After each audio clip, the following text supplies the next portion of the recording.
ગુજરાત પર શક્તિ વાવાઝોડાનો ખતરો. ગુજરાત તરફ વાવાઝોડાએ ગતિ પકડી.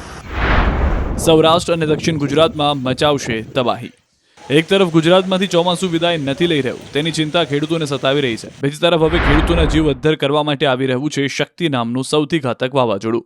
આ વાવાઝોડું એટલું ખતરનાક છે કે યુટર્ન મારી ગુજરાતના દરિયાકાંઠામાં ત્રાટકશે તો બહુ જ તારાજી સર્જાશે. ખેડૂતોની દિવાળી પણ વાવાઝોડું બગાડી નાખશે. હવામાન વિભાગે આગાહી કરી છે કે વાવાઝોડું શક્તિ વધુ મજબૂત બન્યું છે.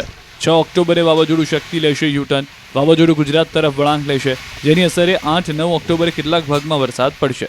8 ઓક્ટોબરે દ્વારકા, જામનગર, પોરબંદર, સુરત, વલસાડ, નવસારીમાં ભારે વરસાદ પડી શકે. 9મીએ વલસાડ અને દમણ દાદરા નગરમાં તોફાની વરસાદ ખાબકી શકે. सौराष्ट्र के द्वारका, जामनगर, पोरबंदर जो डिस्ट्रिक्ट हैं इसमें एक आध जगह जो है बारिश हो सकती है. साथ ही साथ साउथ गुजरात के कुछ डिस्ट्रिक्ट जिसमें नवसारी, वलसाड, सूरत, दमन दादरा नगर हवेली, एक आध जगह यहाँ भी जो है हैवी रेनफॉल हो सकता है.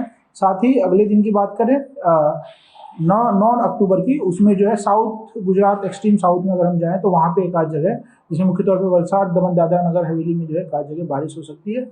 ओवरऑल अगर हम देखें तो इस साइक्लोन का 6 तारीख के बाद जब ये रिकवर होगा, इसका जो है गुजरात पे बहुत कम इम्पैक्ट देखने को मिलेगा. इसलिए जो है इससे पैनिक होने की आवश्यकता बिल्कुल नहीं है. QR કોડ સ્કેન કરો અને ડાઉનલોડ કરો News 18 એપ. મેળવો ગુજરાત અને દેશ દુનિયાની પળે પળની અપડેટ્સ.